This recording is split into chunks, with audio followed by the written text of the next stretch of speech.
Então, estamos em mais um estudo, mais um estudo do NEP, Núcleo de Estudo e Pesquisa do Evangelho, do Centro Espírita Francisco de Assis, aqui na cidade de Fortaleza. Vamos começar hoje, vamos dar continuidade, na verdade, ao nosso estudo sobre os primeiros discípulos, um estudo muito interessante que tem aí percorrido nossas semanas. E, para começarmos, vamos fazer a nossa prece inicial. Quem deseja fazer? Ruth, pode fazer, Ruth? Posso sim. Então, nesse momento, vamos elevar o nosso pensamento a Deus, agradecer a oportunidade de estarmos aqui reunidos mais uma vez, Senhor Jesus, falando sobre as tuas coisas.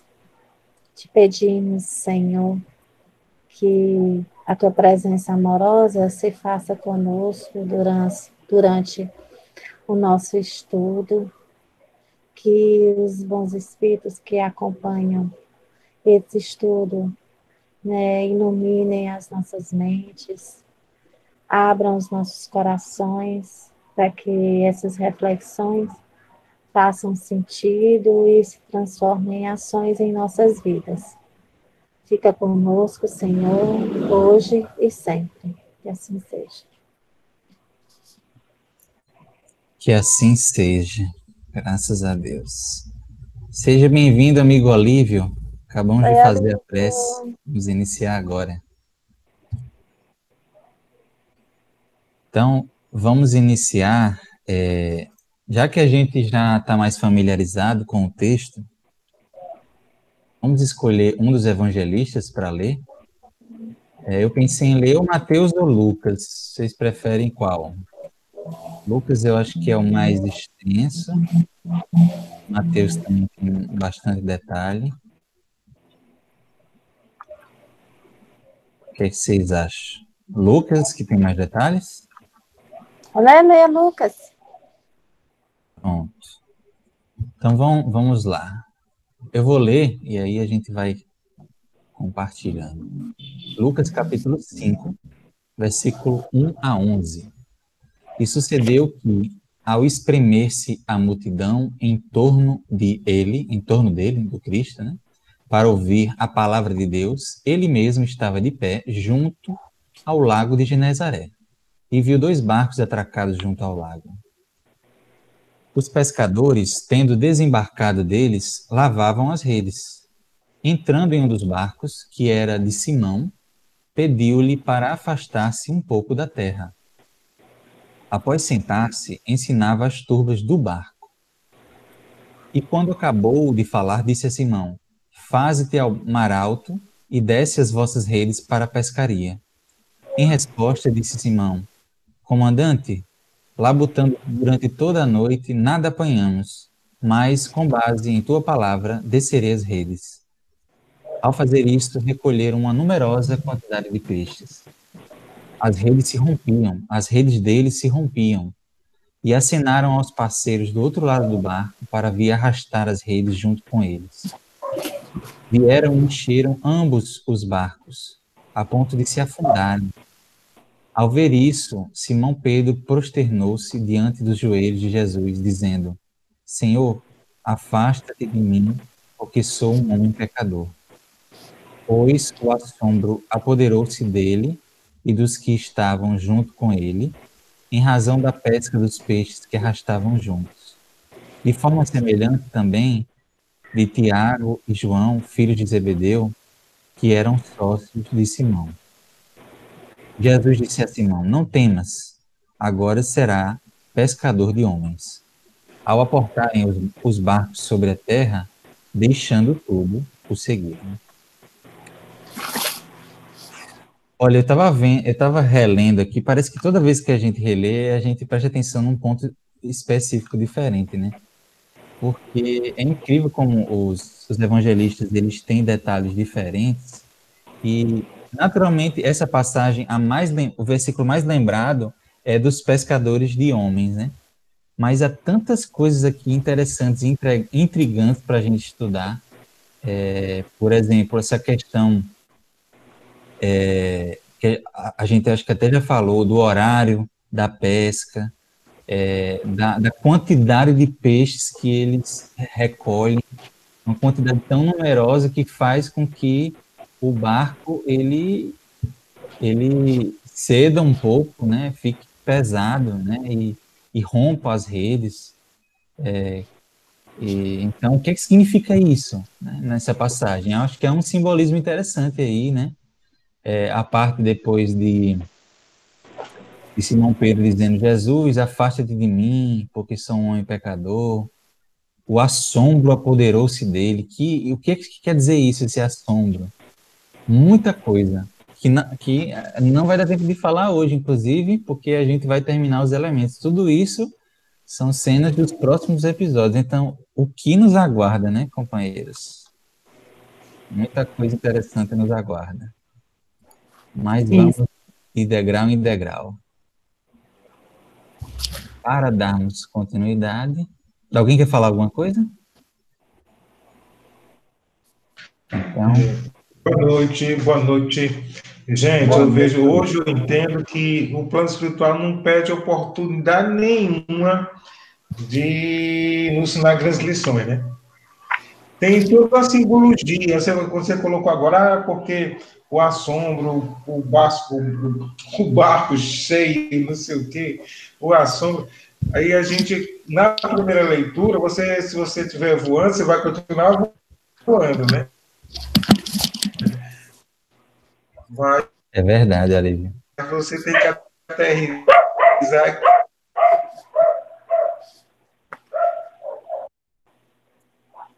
É verdade. Vamos aterrissar, fincar bases no chão. Por isso que esse momento também da preparação desse estudo é importante, né? Para que a gente chegue com segurança na parte interpretativa. Segundo os meus cálculos aqui, a gente já separou o material que faltava.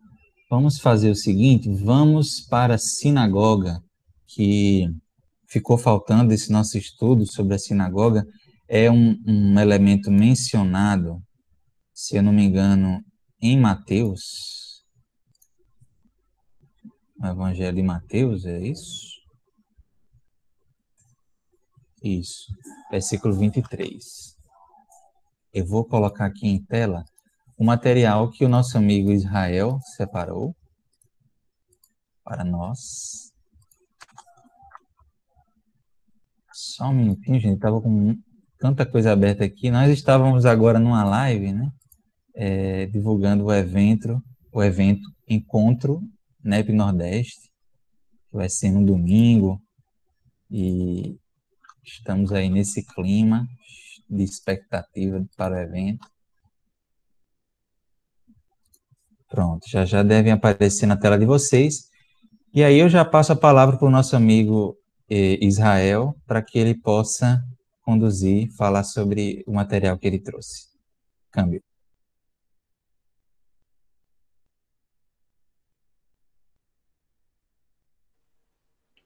Ok, então vamos lá no elemento sinagoga. Onde? Sinagogue, assembleia, lugar de reunião, congregação, sinagoga. Epsinagogue, assembleia, encontro. Arquissinagogos, chefe da sinagoga. Apossinagogos, expulso da sinagoga, excomungado. Então, na verdade, ali sinagoga é a derivação dela, né? Vamos dizer assim, do grego, as outras que dá raiz, que serve de raiz para outras palavras, né? Mas o significado geral de sinagoga, o sentido básico de sinagoga, é o de reunir, o de congregar. Uma reunião de pessoas, uma coleção de livros ou cartas, a reunião da colheita, o ajuntamento de tropas, o franzir da testa, o recolher de uma vela, e na lógica, a dedução ou demonstração. Segundo, sociedades, como relação à sociedade. O termo geralmente denota a reunião periódica. Só raramente sinagogue é o lugar de reunião. Muitas vezes, uma reunião festiva, cultuai ou outra, de culto, né?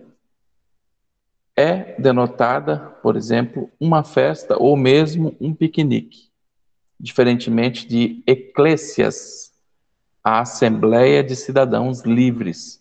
Sinagogue não é um termo constitucional. De modo inverso, eclésia não possui qualquer papel na vida corporativa. Dicionário teológico ali, Novo Testamento, de Gerhard Kittel.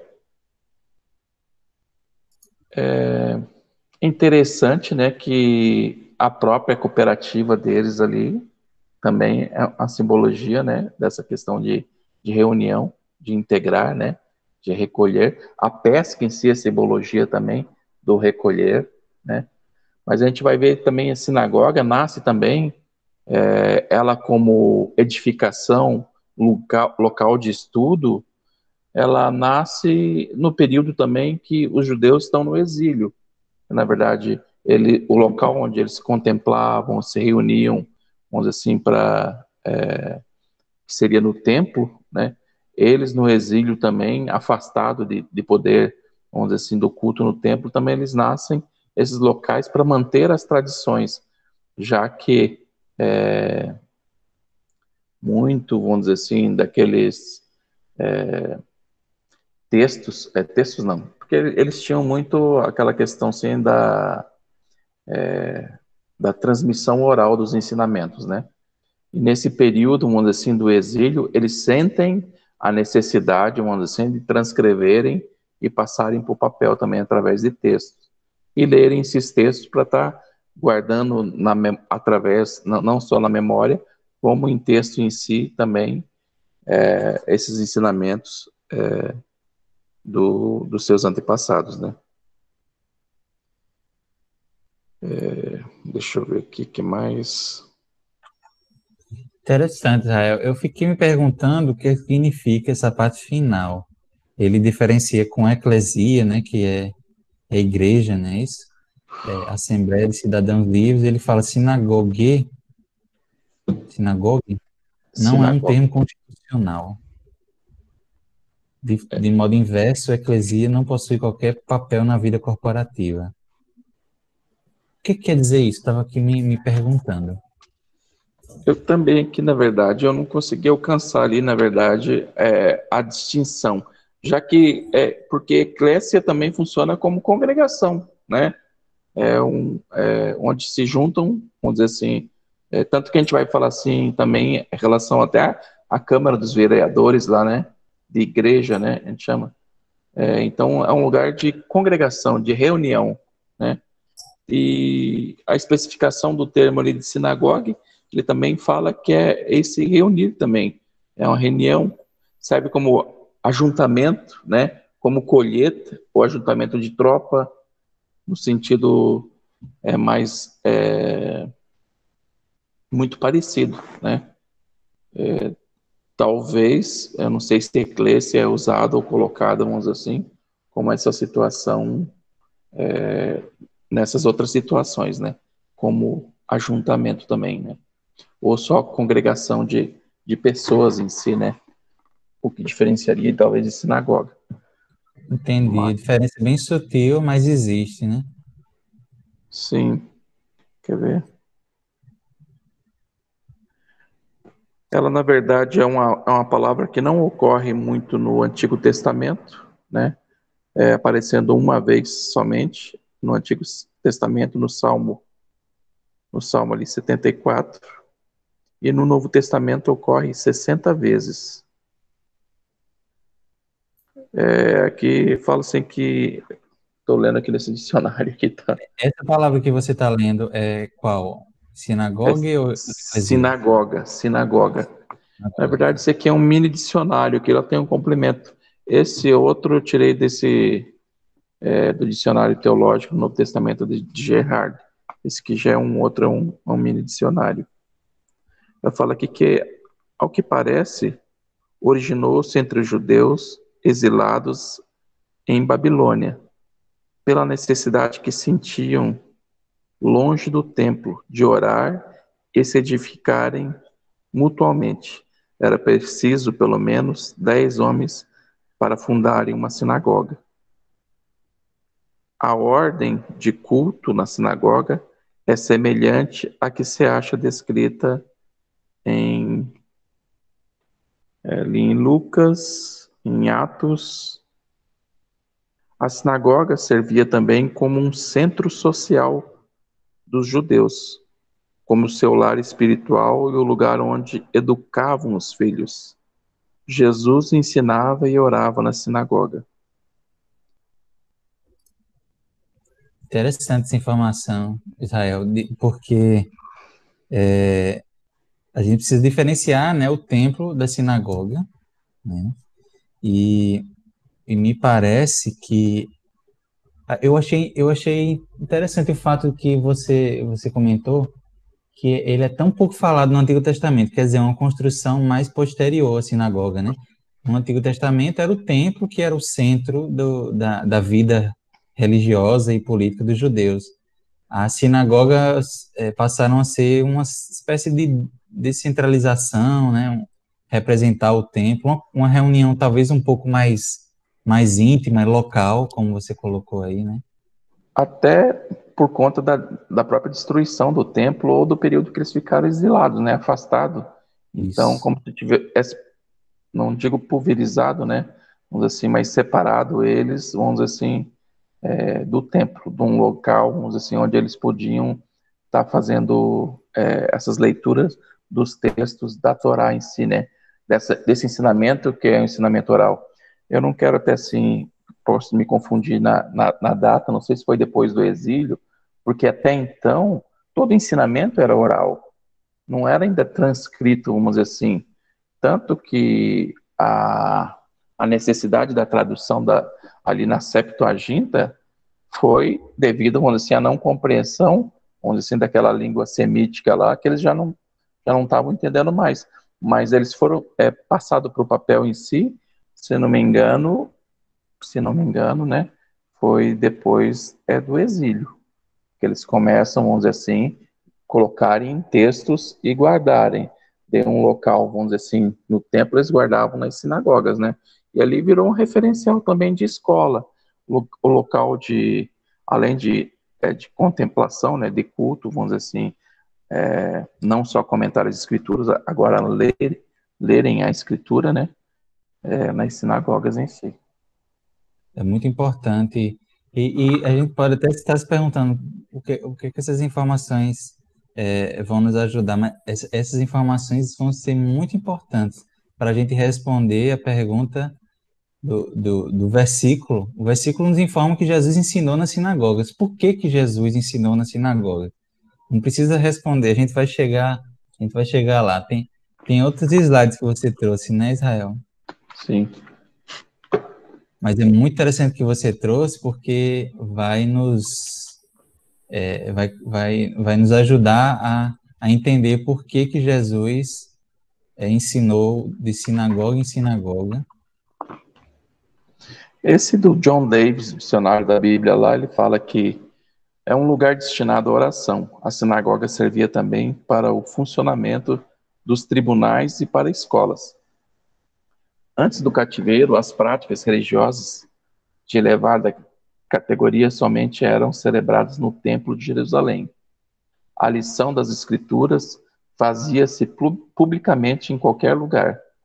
O povo tinha liberdade de procurar instruções em casa dos profetas, onde quer que estivesse. Enquanto durou o cativeiro em Babilônia, era impossível assistir ao culto no Templo de Jerusalém, e por isso foram-se erguendo sinagogas em diversas partes, dentro e fora da Judéia. Na sinagoga não se ofereciam sacrifícios, liam-se as Escrituras e fazia-se oração. Um local de estudo, né? Um local de estudo. Servia como local de referencial também para eles ali, que era tribunal também, era um local de encontro do povo judeu, né, em relação às questões também que eu falo jurídicas, né, vamos dizer assim, em relação aos próprios judeus, né, entre as práticas, os atos deles, porque ali servia como, vamos dizer assim, um local onde também servia como um tribunal, né, e além de escola. E quer ver outra coisa que eu estava querendo me lembrar? Se alguém quiser comentar alguma coisa, também pode comentar. Assim, a ideia que me veio, né, quando eu escuto isso, é de uma evolução, né, da questão dessa necessidade do homem de reunir-se para se religar, né? Assim, era uma coisa maior e, assim, esse tipo de reunião, né, nas sinagogas se aproxima um pouco mais do que o início do que nós temos hoje, me parece, assim, um começo. E a gente vê também que todos aqueles, vamos dizer assim, iniciados entre o conhecimento da Torá, e porque na sociedade judaica antiga, eles decoravam todos os ensinamentos, né? E eram, vamos dizer assim, destinados mais àquelas pessoas, eu não sei se é ali da tribo de Levita, né, que seriam os sumos sacerdotes. Então, dentre desses, não só os sumos sacerdotes, como aqueles que se dedicavam a querer ser doutor da lei, a exemplo até de Paulo, que ele vai estudar lá com Hilel, né, ele sempre vai ter um mestre, né, onde que ele poderia recorrer, como fala ali, assim, que as leituras dos textos poderiam ser lidas em qualquer local, né, antes até das sinagogas, né, ou ir através, vamos dizer assim, na casa de um profeta, né, ou na casa de um conhecedor da lei. A gente vai ver, assim, no caso daqueles que seriam discípulos, né, buscar esse conhecimento. E ali acabou sendo também, ficando um local como um local de estudos também, né, dos jovens aprenderem, vamos dizer assim, sobre a lei, sobre a Torá. Pois é. Então, é importantíssimo para a cultura judaica até hoje. Eu acho que as sinagogas têm um papel fundamental nessa unidade que o judaísmo, essa unidade, essa preservação da religião e da cultura judaica até ter chegado até os dias de hoje. Então, essa figura da sinagoga é fundamental, né? E eu não sei se você vai falar isso, Israel, mais à frente, mas eu estava vendo mais ou menos a estrutura da sinagoga e a Torá, né, ela tem um papel bem central, né, porque ela fica numa mesa ali no centro e tem uma série de regras, né, na sinagoga. A gente tem uma sinagoga em Pernambuco, bem antiga, né, e eu ainda não tive a oportunidade de visitá-la. Infelizmente, já passei na frente dela, mas vi algumas fotos, né? E é óbvio que eu não sei muito bem em relação a isso, se há uma uniformidade, mas eu vejo algumas sinagogas assumirem muita estrutura de um círculo ou de um semicírculo em volta da Torá, já indicando uma certa aproximação, mesmo que haja um certo exclusivismo, como eu acho que você vai até falar no próximo slide, que não tinha um espaço para as mulheres, existe uma certa segregação na sinagoga, mas mesmo assim ali era um momento de aproximação, né, entre eles ali e voltados para a Torá, para a lei, e era, como você falou, também muito falada a tradição oral, onde era passada também a tradição oral, a Torá oral, né? Não sei se é isso mesmo. É isso mesmo. Ou te falar a verdade, se para mim eu estava achando que estava faltando, que eu tinha feito tudo, eu estava até esquecendo desses últimos slides, eu achei que só tinha 2. Mas tá, vamos Eu lá. vi aqui Pode ler, se quiser ler. Hã? Pronto, eu vou ler então. Sinagoga. Os homens tomavam assentos separados das mulheres.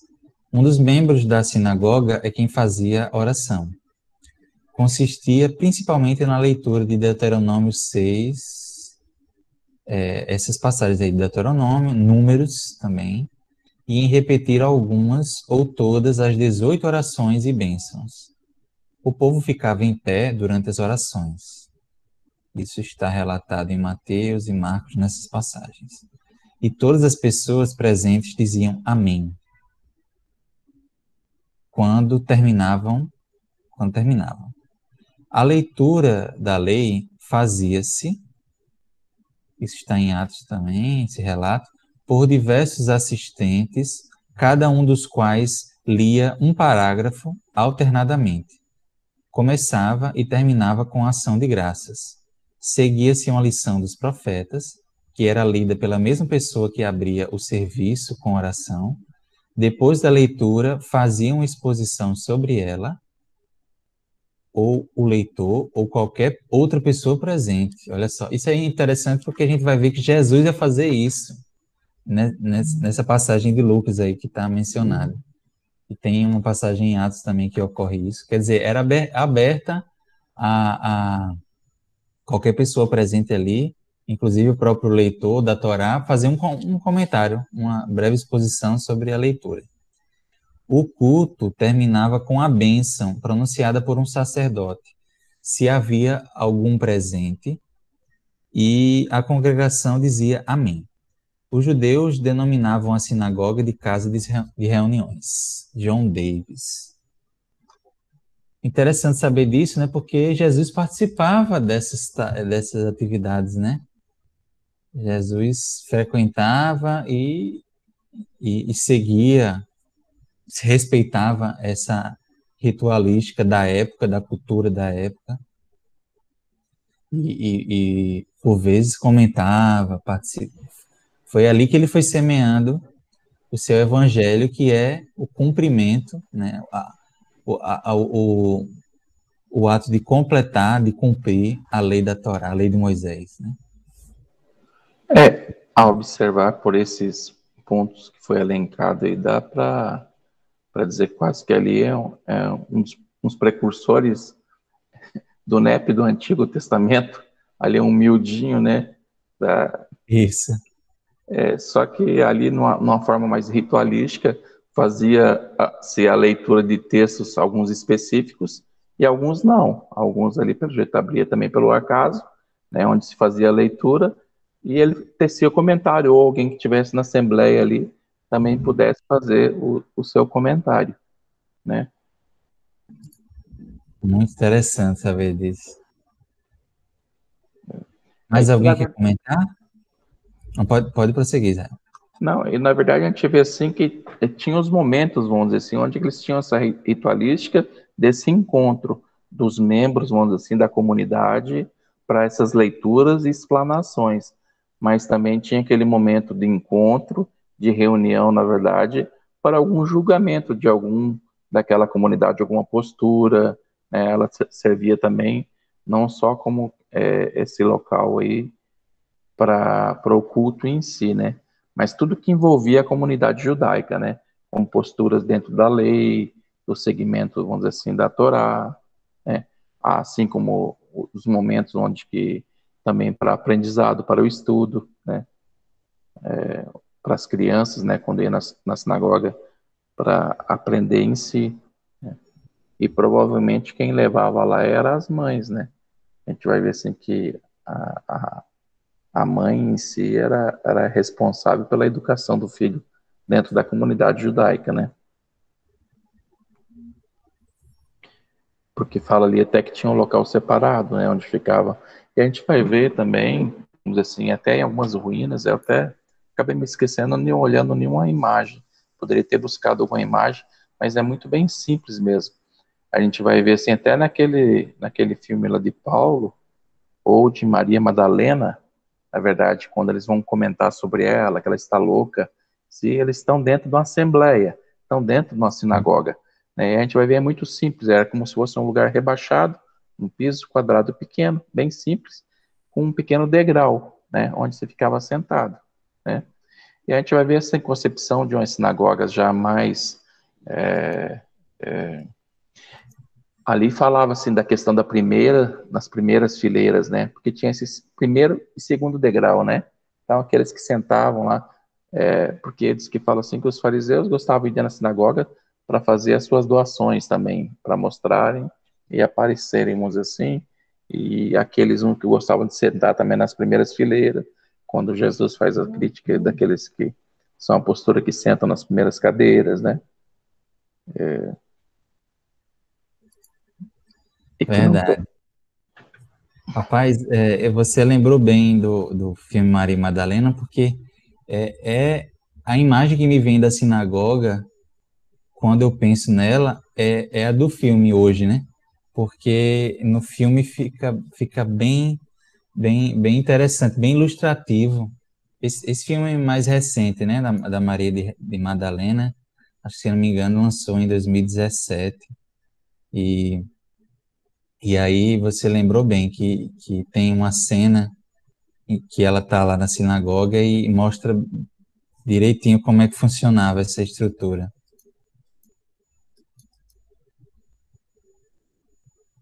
Muito bom, amigo Israel. eu Mais alguém acho quer que é só comentar? isso.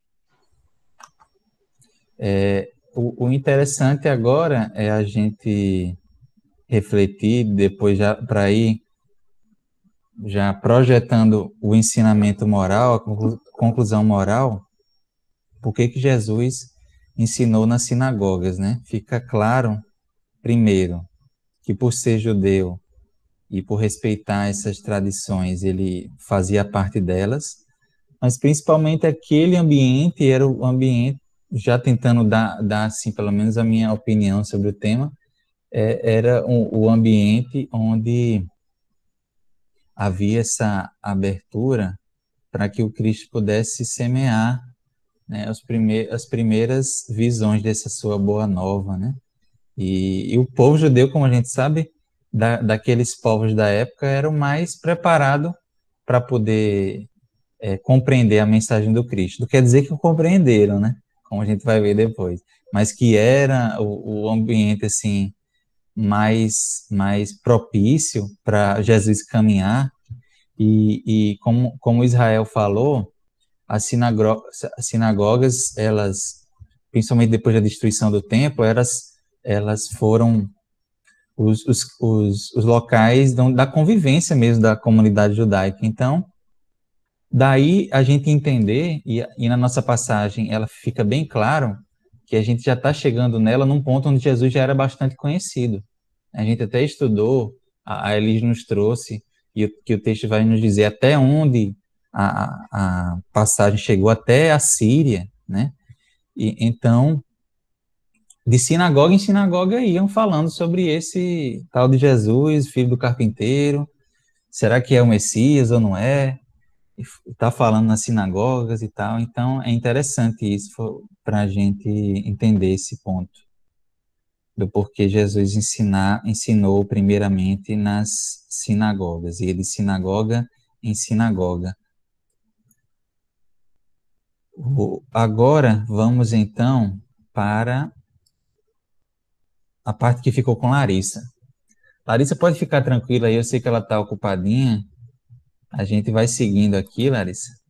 E aí, se por acaso você puder comentar, fique à vontade. Se não puder, a gente entende perfeitamente. Sei que você está acompanhando aí. Eu vou colocar aqui o Rabi. Beleza, agradeço.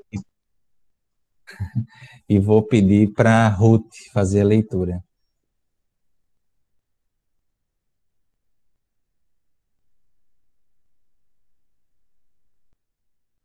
Amiga, você está com o microfone mudo.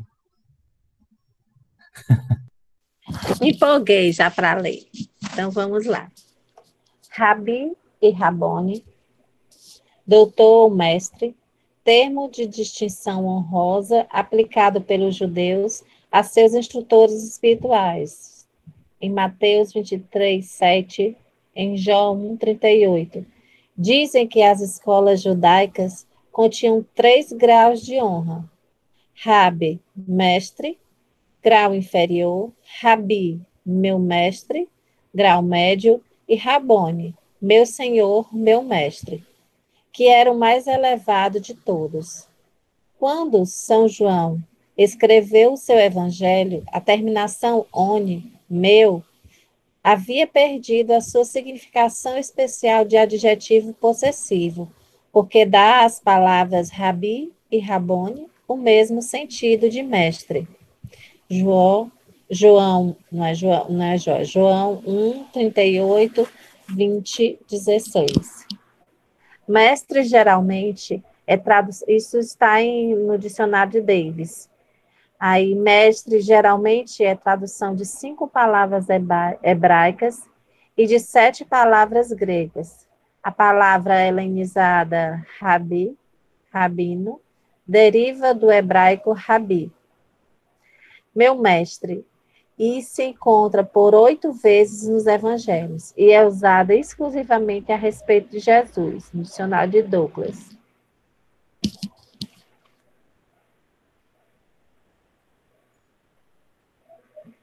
Interessante, né? Rabi, Rabone. Essa palavra está no Evangelho na nossa passagem, que está no Evangelho de João. Inclusive, o próprio texto, ele dá uma explicada, né? João Evangelista, ele fala mestre, aliás, Rabi, que ao ser traduzido é mestre. E é uma frase que é o André, acho que é o André e mais uma outra pessoa que chegam falando isso para Jesus. Quer dizer, eles ainda nem oficialmente, entre aspas, eram discípulos do Cristo, mas já se referiam a ele como mestre, né? Como uma referência já que eles tinham. Né? E era uma referência muito importante, bem, porque no Evangelho, pelo que a gente viu aí do texto, toda vez que se fala em Rabi, está se falando de Jesus. E era um título muito caro, né? Muito importante, representava realmente uma referência grande na vida dessa pessoa, né? Rabi, Rabone. Alguém quer comentar algo? Israel, Pode falar, Larissa, estamos ouvindo. ele coloca aí em 2 línguas, né? Isso eu já havia comentado, mas ele coloca tanto o grego quanto a palavra hebraica, né? Então, isso acontece algumas vezes e eu tenho certeza que não é por acaso. Como vocês estavam comentando na live, né, há pouco, naquela parte em que Senhor, Senhor, por que me abandonaste? Né? Que estava numa língua, não estava no grego, estava no hebraico. Então, isso aí deve ter alguma significação. Mas, enfim, eu trouxe o que significa no grego, no hebraico, e esses vários graus, né, que existem. É verdade, Larissa, é muito bem lembrado. Assim, toda vez que a gente vê no Evangelho que foi escrito em grego, alguma palavra que é evidenciada no hebraico, algum ponto o evangelista está querendo nos chamar a atenção, né? Ou ele está ressaltando algum ponto bem cultural da língua hebraica que é importante que seja dito. Então, esse título, né, Rabi, essa forma de tratamento, Rabi, traduzia o profundo respeito, né?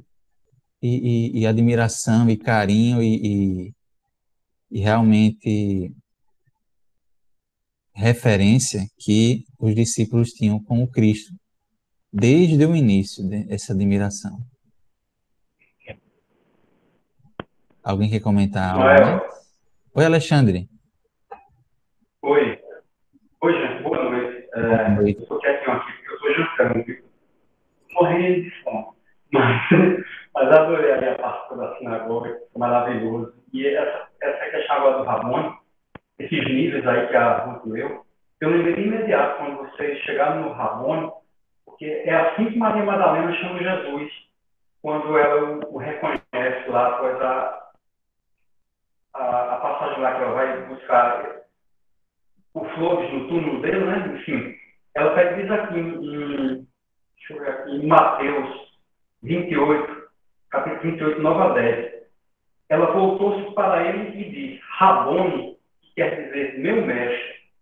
Então, Maria usa, nesses livros que a gente viu, o mais, vamos dizer assim, o mais formal dos termos, né?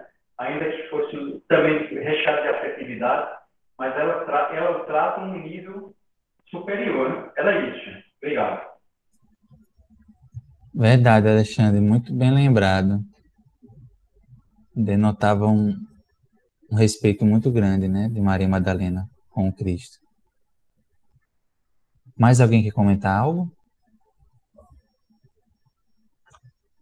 Então vamos para o próximo termo aqui que Larissa separou,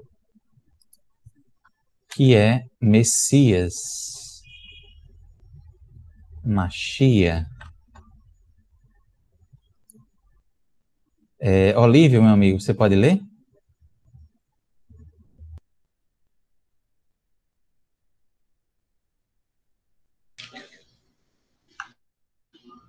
Posso sim, amigo, que demorou a abrir aqui. Messias Cristo. No Antigo Testamento, essa palavra Messias, usada como título oficial da figura central da esperança judaica, é um produto do judaísmo posterior. Seu uso, naturalmente, é válido pelo Novo Testamento, mas o termo se encontra apenas por 2 vezes no Antigo Testamento. Deuteronômios, né, 9.25 e 26, e a ideia de unção, de pessoa ungida, é um uso bem estabelecido no Antigo Testamento. Eles falam bastante no Antigo Testamento à espera do Messias, né? Que para eles era o Salvador. Na realidade, eles entendiam como Messias como fosse um Deus guerreiro, uma pessoa guerreira que ia fazer com que os judeus dominassem todo mundo, mas de forma bélica, né? E não dominassem pelo amor, pela caridade, né? Eles não entenderam, né? Mas no Antigo Testamento, o termo hebraico Massia, né? O aramaico Meshila, é por 2 vezes transliterado para o grego na forma de Messias. Jô 1.41 e 4.5. E em ambas estas passagens, o termo recebe a interpretação Cristo. Também não deixa de ser verdade, né, gente? Porque a gente está estudando a revista Espírita, aqui pelo século, e realmente os Messias é uma categoria toda especial de espíritos. São os espíritos mais superiores que existem no universo, né? Bora lá, continuando aqui, dicionário Douglas, né? Messias, ungido, palavra hebraica correspondente à palavra grega Christos, aplicado a qualquer pessoa que era ungida com óleo santo, como for o sumo sacerdote, levita 4:3, 4:5 e assim vai, né? Ou rei. Este título aplica-se aos patriarcas Abraão, Isaac e a Ciro, rei dos persas. Interessante, Ciro, rei dos persas também, escolhido para administrar o reino de Deus. Quando Deus prometeu a Davi que o trono e o cetro permaneceriam em sua família para sempre, a palavra ungido adquiriu uma referencial especial aos representantes da linha real de Davi. Davi, aí tem aqui as passagens, né? 2, 2, 8, tal, e vai. Quando as profecias começaram a anunciar a vinda de um rei procedente da linhagem de Davi, que havia de ser o grande libertador do seu povo, cuja geração é desde o princípio, desde a eternidade, que se assentará sobre o trono de Davi para sempre, né? A este pertence, por excelência, o título de Messias. Deuteronômios, né? Targo, Onkelos. Ultimamente, a palavra Messias é tão comum em referência a Cristo como a expressão filho de Davi, dicionário Davis. Jesus deu ao vocábulo Messias um novo significado, que transcende todas as conotações que essa palavra anteriormente tivera. Verdade, né? Porque Messias também, a gente estava estudando ontem, Não, terça e quarta-feira. Quer dizer também um enviado, né? Você pode também traduzir como um enviado, mas Messias mesmo, segundo a revista Espírita, é uma categoria especial de espíritos e que aqueles que formam com, agora eu esqueci, tem um nomezinho, os Messias formam com Deus o conselho Tipo os do ministros? Altíssimo, conselho do Altíssimo. Certo. E Messias aqui na Terra, o verdadeiro Messias só teve um, né? A revista Espírita até comenta que ainda vão ter outros Messias, mas não Cristo, mas outros Messias, né? Que são desculpa, da mesma categoria do Cristo, né? É isso, é muito interessante. A gente resolveu começar a estudar a revista Espírita dos Messias, para entender quem é o Cristo, né? Que quando eu vejo os absurdos, o pessoal criticando, o Cristo ficou aborrecido, o Cristo ficou com raivinha, o Cristo fez isso, fez aquilo outro, aí você vai ler e ver o que são os Messias, e você, rapaz, isso é totalmente fora do padrão. E o Haroldo explica certas passagens que parecia que o Cristo estava com raiva, né, o Messias, mas não era nada disso, era apenas uma parábola em que ele encenava com aquela parábola em frente ao templo, né? Aquilo foi tudo uma encenação que era muito comum entre os hebreus, né?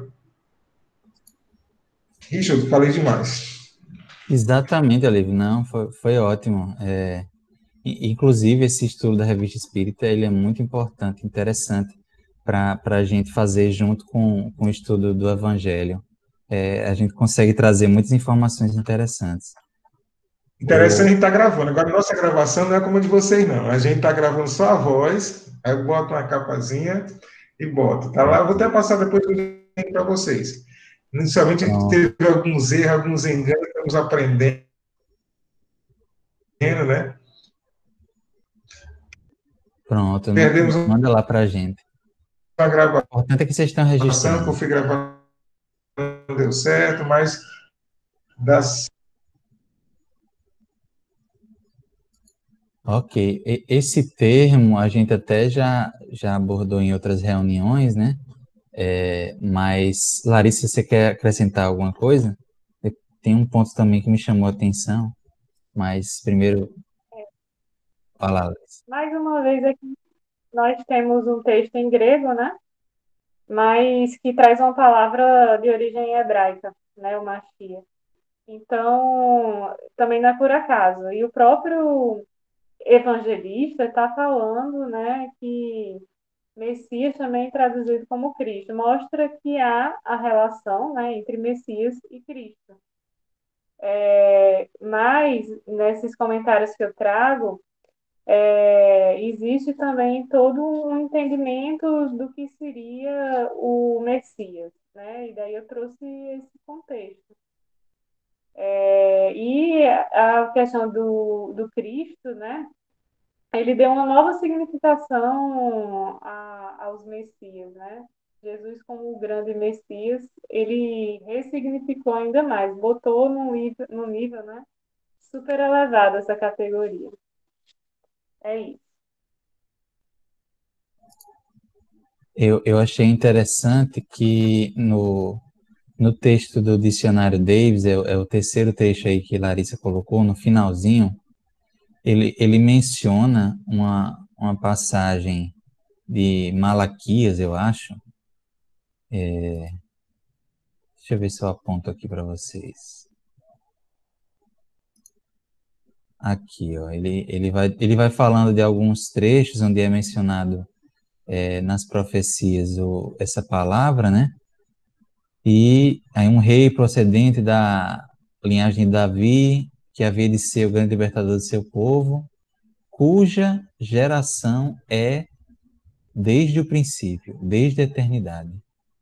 Como a gente sabe, e a doutrina espírita nos esclarece, Jesus, ele já era um espírito puro antes mesmo da formação da Terra. Quer dizer, isso aqui é o que o texto está dizendo de maneira simbólica. Jesus já era desde o princípio, né? É interessante isso. E também está por trás dessa palavra Cristo, Messias, justamente isso. Essa grande referência para o nosso orbe, para o nosso planeta. É um espírito que está direcionando, é responsável pela evolução do planeta Terra, das criaturas desse planeta, desde muito tempo. Como é que a gente... como compreender um ser como esse? Oi, Olívia. Israel, calcula-se que o Cristo tem em torno de 40 bilhões de anos. A Terra temos 5 bilhões, 4,5, 5 bilhões, né? Então, quando ele começou a fazer o planejamento do planeta Terra, ele já tinha uns 35 bilhões de anos, só isso, né? Só isso. Então, ele já era um Messias, já era um Cristo, e recebeu a missão de construir o planeta, preparar tudo, fazer todo o planejamento. Interessante, quando eu era pequeno, eu via muito pessoal dizer, a Terra foi construída em 6 dias, né? 3 dias, não lembro mais. E eu sempre, desde criança, achava um absurdo. Eu falei, rapaz, eu nem acreditava, né? Mas hoje, fazendo os estudos e o elemento das pedras do Haroldo, ele diz o seguinte: um dia no plano espiritual são 1000 anos aqui. Aí hoje eu concordo, hoje eu entendo que realmente a Terra pode ter sido construída realmente em 6 dias espirituais, né? Que são 6.000 anos para a gente. Aí eu concordo, né?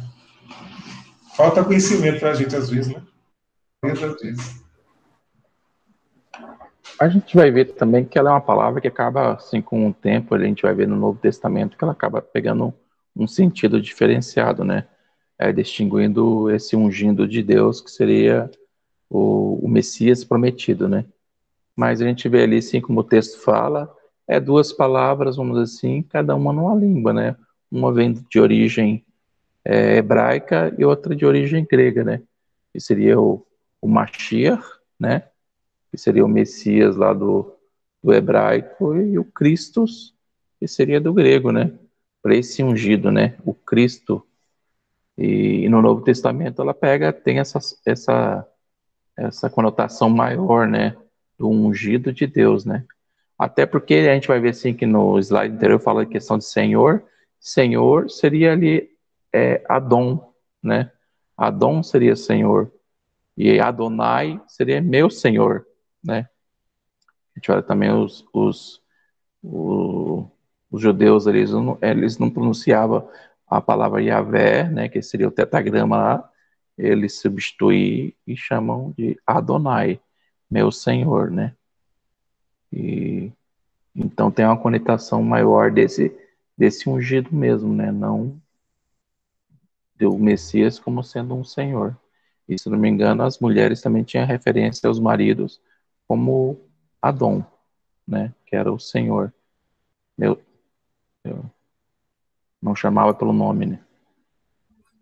Muito, muito bom, Israel, você falar isso. Até tem algumas traduções do Evangelho que, quando aparece a palavra, o tetagrama, né? Iavé, porque na verdade Iavé, até as traduções colocam às vezes Iavé, né? Escrito com I-A-V-E. Já é uma interpretação, na verdade, uma forma de se falar essa palavra, né? E eles não. Até hoje, vamos dizer assim, existe um certo mistério, eles não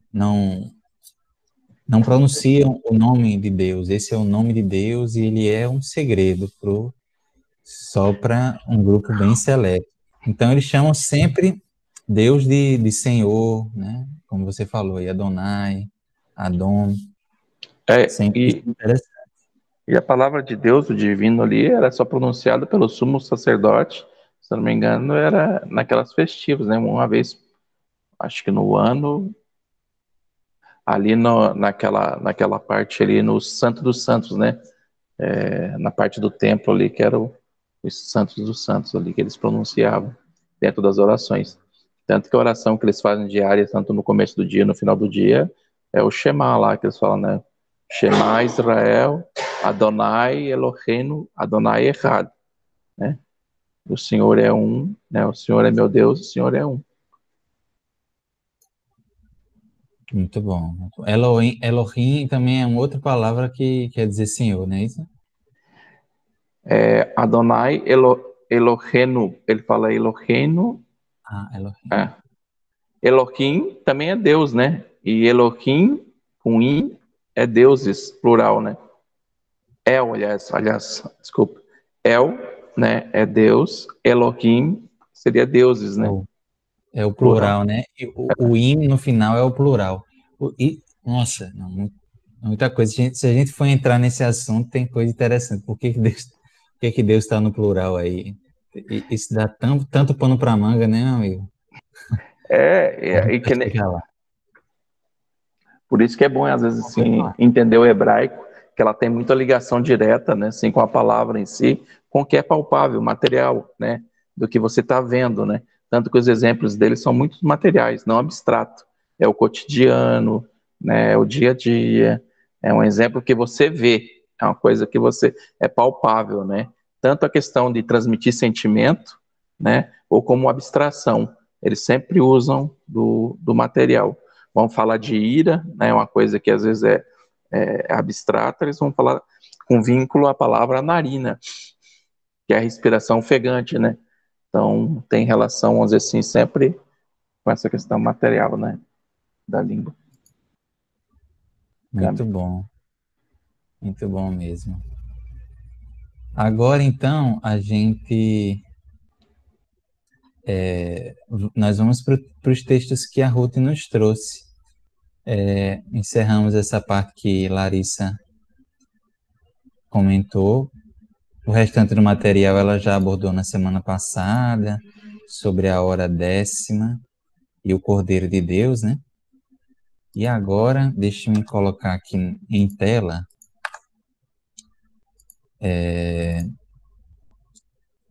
primeiro é qual mesmo, Rutinha? É o texto convite ao Evangelho ou o comentário, né? Primeiro, né? Depois o convite ao Evangelho, não é isso? Pronto, eu vou colocar aqui na tela. Eu vou botar o máximo de zoom aqui. E aí, Ruth, fique à vontade para trazer para a gente o que você pesquisou.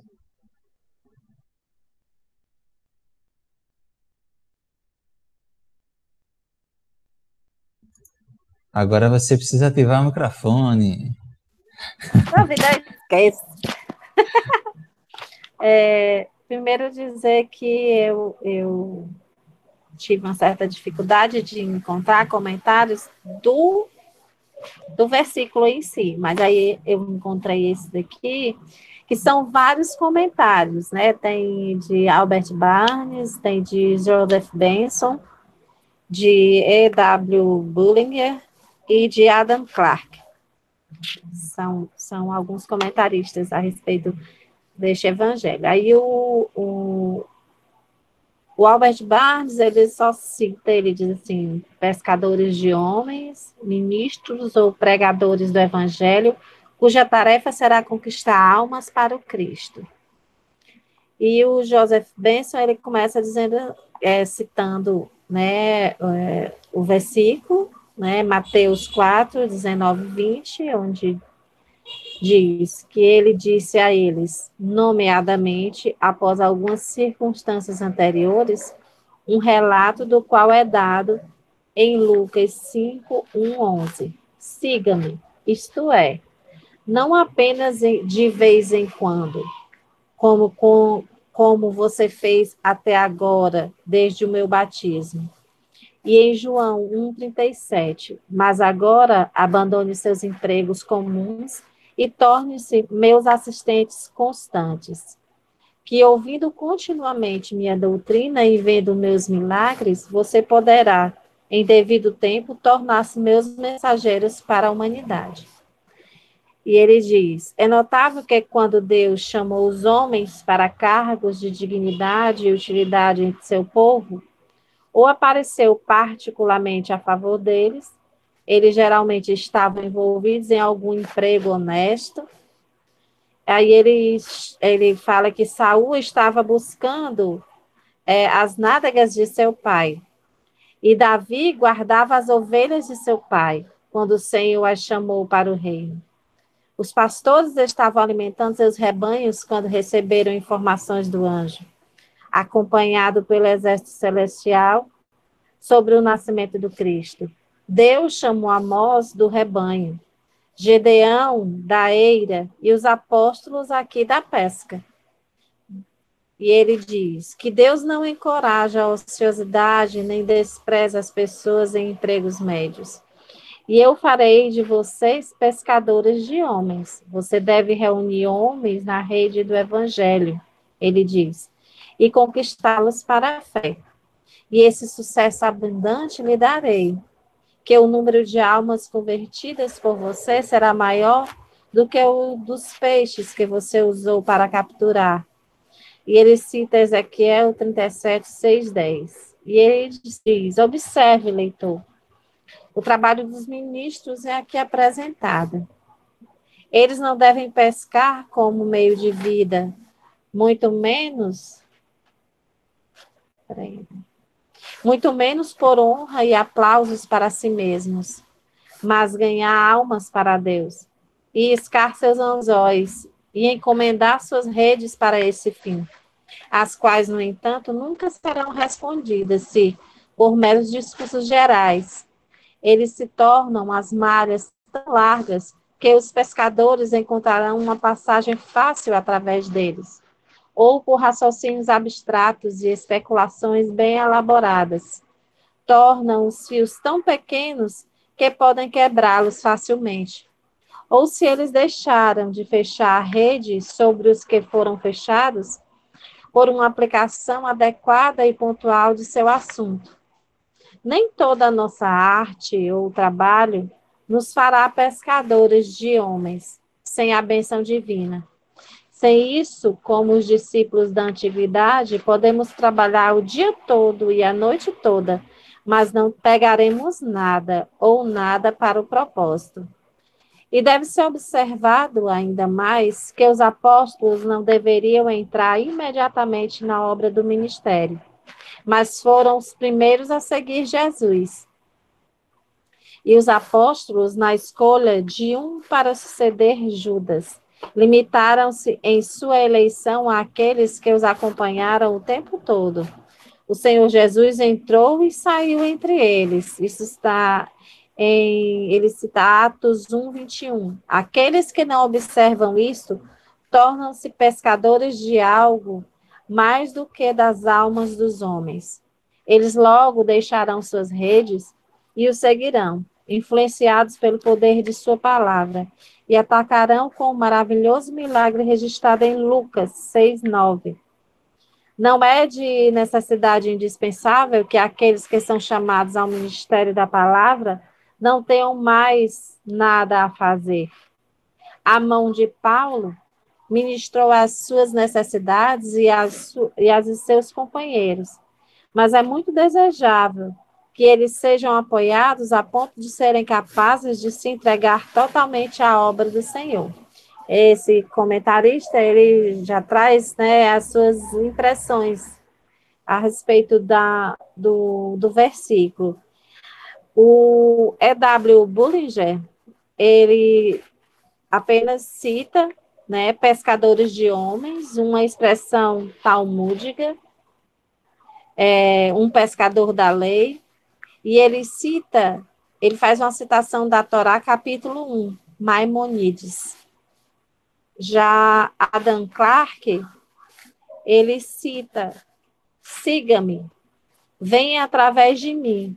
E ele fala com uma interrogação, ele coloca algumas letras e sílabas e diz assim: receba as minhas doutrinas, imite-me em minha conduta. Em todos os aspectos, sejam meus discípulos. Podemos observar que a maioria dos chamados de Deus ao homem são expressos em poucas palavras solenes, que alarmam a consciência e impressionam profundamente o coração. Ele fala desse chamado que não precisa de muitas palavras. Aí ele cita aqui a palavra siga-me, e ele fala que em várias vezes isso acontece. E ele continua dizendo, farei de vocês pescadores de homens. E ele cita Ezequiel 47, 8, 10, que lança muita luz sobre este lugar.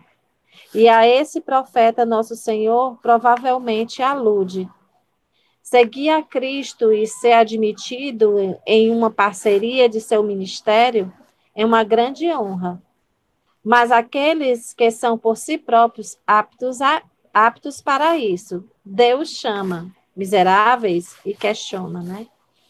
São aqueles que não esperam por esse chamamento, que pretendem tomar o nome de pescadores de homens e não sabem como lançar a rede da palavra divina, porque não conheceram o poder salvador do Deus que comprou eles. Tais pessoas, tendo apenas seu interesse secular em vista, estudam não pegar homens, mas pegar dinheiro, e embora por amor à caridade possa ser dito de um pastor desse espírito, ele não entra no redil como ladrão, no entanto, ele certamente vive como mercenário. Já esse comentarista, ele coloca também suas impressões e faz, assim, críticas severas, né, junto ao versículo. Alguém quer comentar algo sobre esses comentaristas que eu trouxe? Interessante, Algo Rô. atenção. Tem muita coisa interessante neles, que algumas coisas me chamaram a atenção. Em um dos comentários, acho que foi esse mais longo, que é o do Joseph Benson, me chamou a atenção quando ele falou que Jesus procurou aqueles que estavam ocupados, né? Que tinham ocupações. Ele não procurou desocupados, não procurou pessoas que estavam ali sem fazer nada, absolutamente jogadas na vida, né? Eram pessoas que trabalhavam, né? Que se esforçavam. Isso é interessante, eu não tinha parado para pensar nisso, né? Foi em busca de pescadores, de um publicano, tinha o Judas que trabalhava. Judas era o que mesmo? Ele trabalhava com essa. Comércio, né? Era Isso, comércio.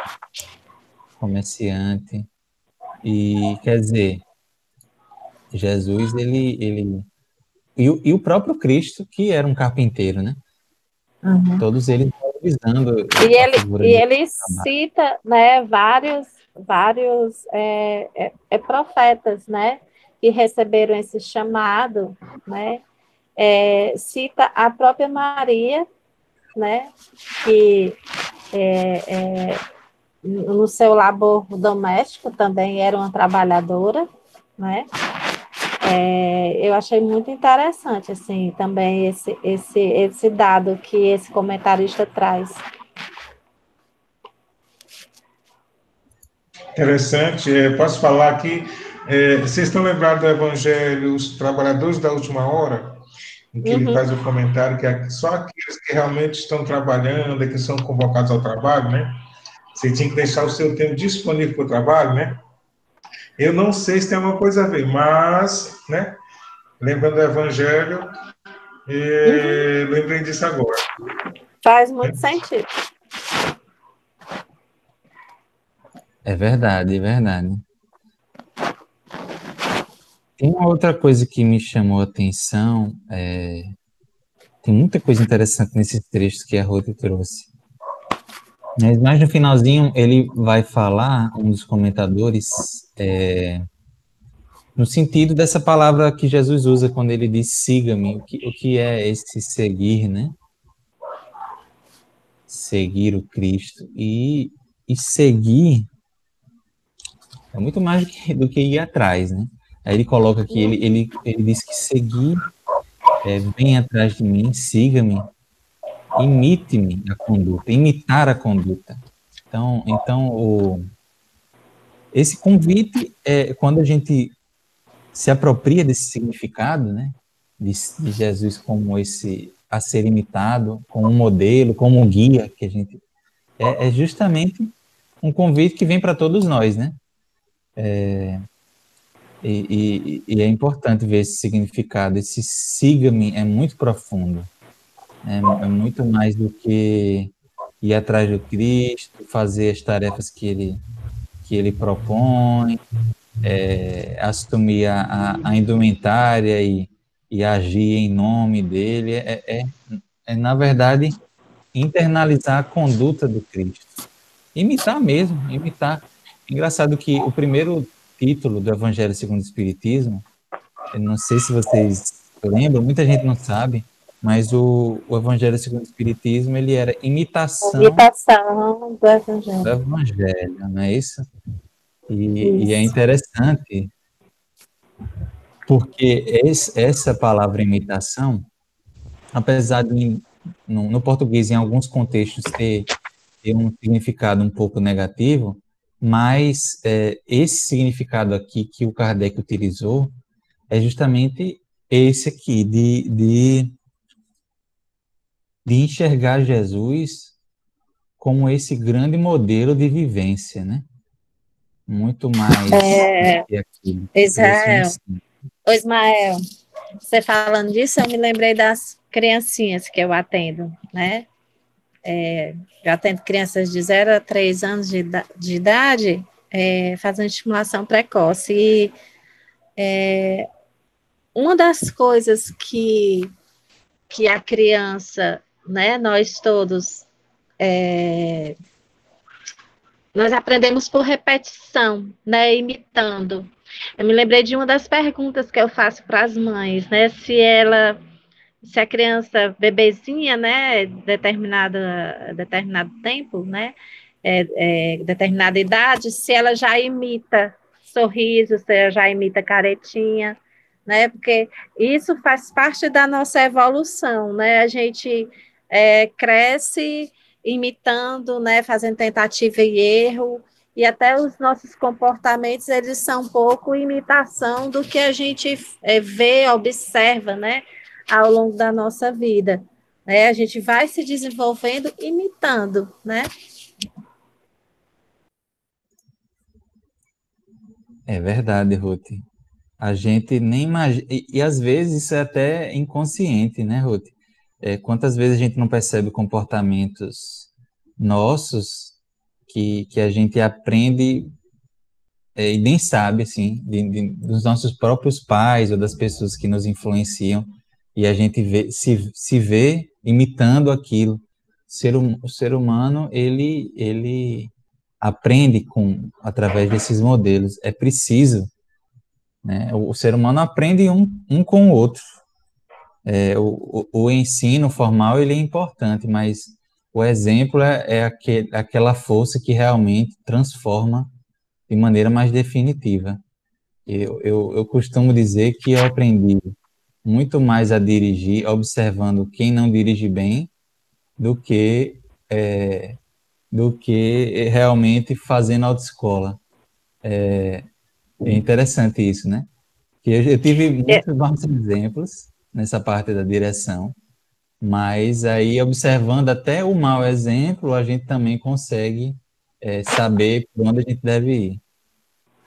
Eu me lembrei também agora de uma outra orientação, né, que a gente sempre dá, geralmente são mais as mães, mas os pais também acompanham, né, as nossas avaliações. Aí uma das últimas perguntas que a gente faz, né, é se a mãe ou o pai brincam com a criança, porque nós nos desenvolvemos brincando, né? A criança, o ser humano, ele se desenvolve brincando. E a importância do pai e a mãe estar brincando, ter um tempo de brincar com o seu filho para que ele se desenvolva, e além de desenvolver a parte motora, cognitiva, ela fortalece os laços, né, de afetividade, de amor, né, entre os pais. Então, é assim a nossa vida, né? A gente vai com o outro, a gente sempre precisa do outro para a gente evoluir, né? Essa necessidade do pai e da mãe estar ali com a gente, ou de quem cuida, né? Quem faz o papel do cuidador, está ali brincando para que a gente aprenda a se desenvolver.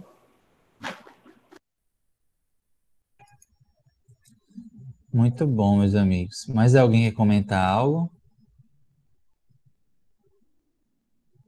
Já estamos, então, nos encaminhando para o final do nosso estudo.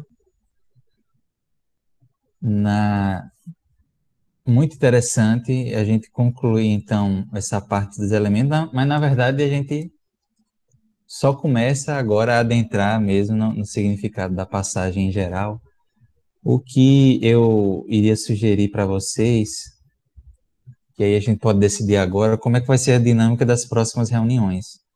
Eu sugiro que a gente vá caminhando realmente de versículo a versículo, pegando principalmente aqueles que têm um peso maior, né? Tem muitos versículos bem interessantes, bem marcantes, e aí a gente vai caminhando e vendo os comentários em relação a esses versículos e o que é que a gente pode tirar de lição deles. Boa noite, meu amigo Olívio. Ele vai agora para uma outra atividade. Um abraço. Então, a gente... Agora realmente não dá tempo, mas a gente pode ver depois uma forma de começar e de dividir também os versículos. Tantos versículos, tais versículos ficam comigo, com Larissa, com Ruth. Tá. Ismael, eu queria assim, fazer só a leitura dessa mensagem de Joana, que já é um Ruth, convite desculpa. para nossas reflexões sobre o texto, apesar ela falar desse versículo, mas o título, né, já é algo para a gente ir refletindo durante a semana, para na próxima sexta-feira a gente entrar com as nossas reflexões sobre todo Já dá o pontapé inicial. o Me perdoe, capítulo, né? amiga, eu me esqueci, mas você lembrou bem. Eu já coloquei em Aí tela e fica à vou vontade. ler, Pode né? ler. Acho que é uma leitura para a gente ir refletindo, né? Para terminar o nosso encontro hoje. E o título dela é Convite ao Evangelho. E a Joana, ela começa com a citação, né, de Mateus, capítulo 4, versículo 19. Segui-me e eu vos farei pescadores de homens. E ela começa dizendo assim: não há outra alternativa. Seguir Jesus ou atormentar-se. Ao seu lado, a estrada apresentará os mesmos calhaus e cardos, sob o sol ardente, ou granizos fortes na quadra hibernal. As dificuldades não serão menos rudes, e os sacrifícios em crescendo não diminuirão de improviso. Renúncia e testemunhos à verdade far-se-ão necessários a cada passo, de modo a exalçar a qualidade da mensagem de que te fazes intermediário. Semeando estrelas, serás convidado a clarificar trevas, sofrendo no mister as condições de tempo e lugar onde deves agir. Adversários de ontem e antipatizantes de hoje se darão as mãos numa cruzada severa e tirânica em oposição aos ideais nobremente acalentados. Os primeiros reencarnados ou não conhecem-te as limitações e as desditas pretéritas em que te arrimavas. Não creem na tua renovação atual. Os segundos impossibilitados de alcançarem voos soberanos contigo, vitimados pela imperícia, sentir-se-ão mal ante a primavera das tuas aspirações, marchando sutis uns, violentos outros, de encontro às elevadas cogitações que te arrebatam. Distante dele, não menores, são as tribulações, Ampliam-se o campo e as joeiras, e a dor envolvente não tem consolo. Em Jesus, no entanto, encontrarás segurança e sustentação. Sem ele, experimentarás o vazio da soledade e o desespero da inutilidade. O Evangelho é clima de paz em permanente efusão de esperança. O mundo é só oportunidade.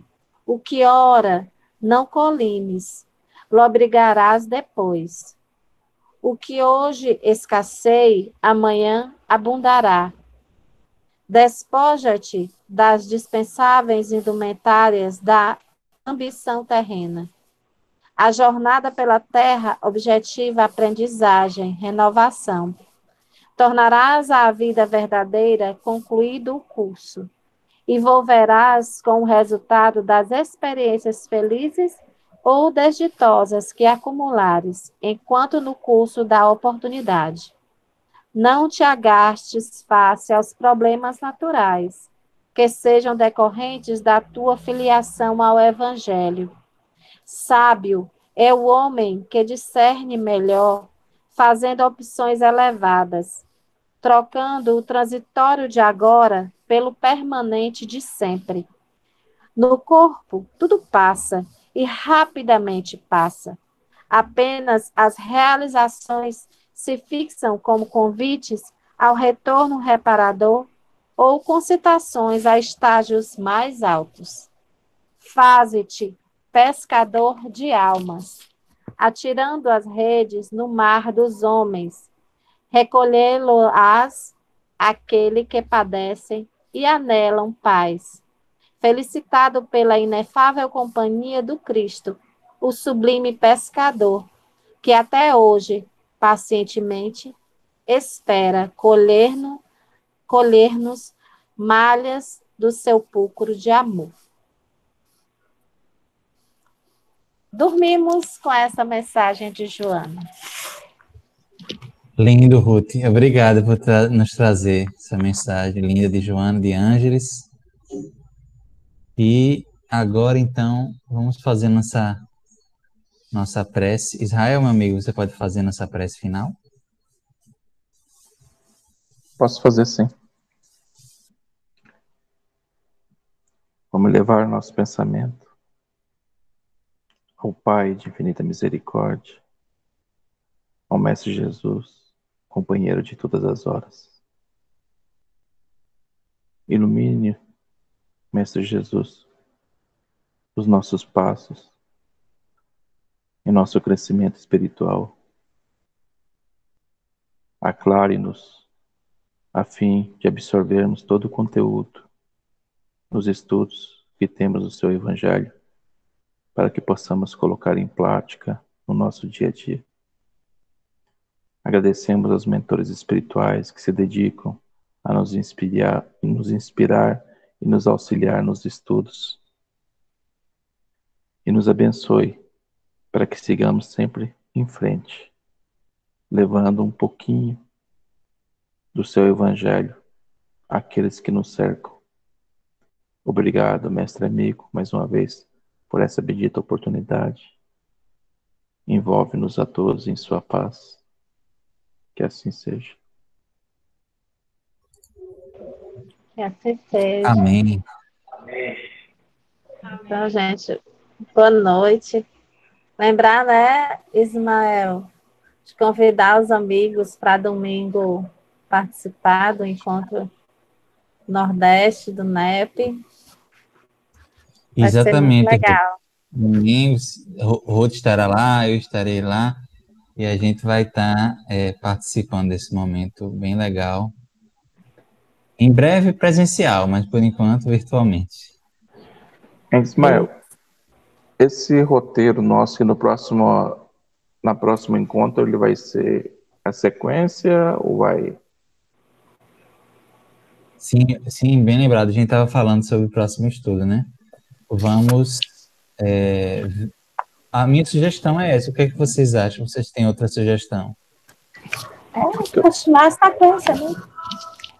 Porque eu estava pensando aqui, Ismael, que nem a gente divide as perícopes, né, os versículos, que nem ao primeiro momento a gente destaca os elementos que nem a gente fez, né, nas semanas, e cada um traz esse conteúdo. Geralmente a gente traz mais centralizado em comentários espirituais dos elementos em si.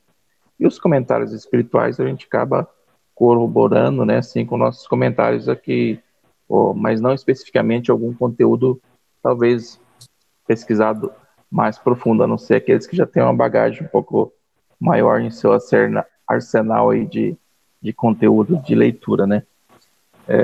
Eu não sei, vamos dizer assim, se continuamos assim, alencando esses elementos, ou se de repente a gente pega dentro da perícope ou dessa passagem que você falou, separar por versículos, da gente destacar os elementos ao primeiro instante, ou ao primeiro momento, a gente faz comentários sobre esses elementos, e num segundo outro momento, de repente, a gente linkar com esses comentários espirituais, né? Sim.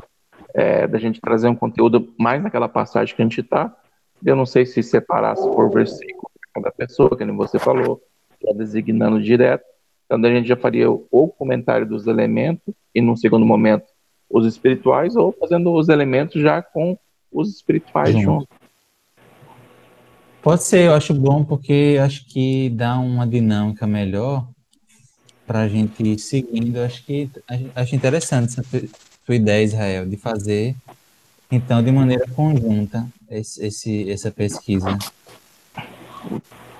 Porque, na verdade, sim, eu trago, não sei, como ideia, porque a gente tem o modelo que a gente tem lá na Paraíba, mas eu falo assim, cada um desenvolve os seus modelos e conforme a gente vai se adaptando, né, dentro do grupo que a gente está aqui, que seja uma dinâmica mais interessante, mas que ela seja, assim, também aprofundada dentro dos aspectos, vamos dizer assim, dos conteúdos espirituais, que a base maior nossa é trazer para a doutrina espírita, né? E a gente se aprofunda.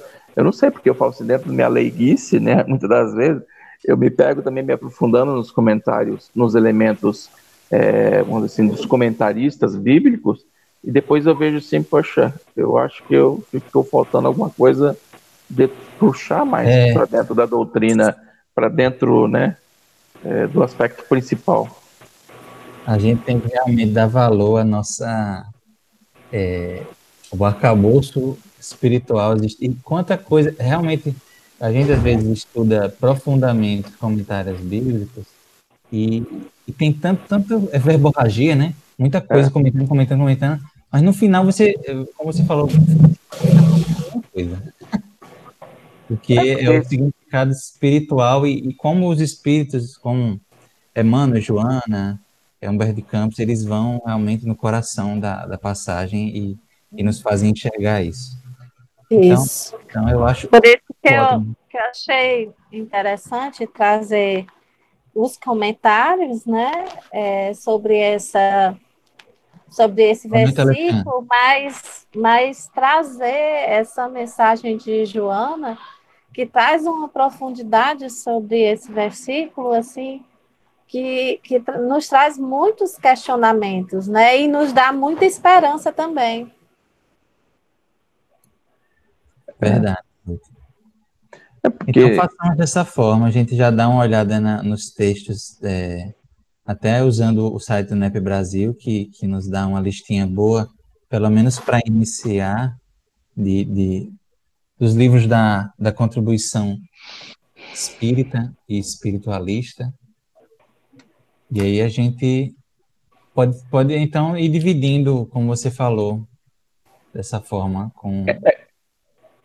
A gente pode amadurecer, de repente, algumas ideias, até porque não adianta a gente comentar aqui que a gente está num coro pequeno, a gente, vamos dizer assim, com essa ideia para a gente maturar assim, dentro desses pensamentos aí, no início, talvez, do outro encontro, a gente coloca para o grupo e vê como é que a gente...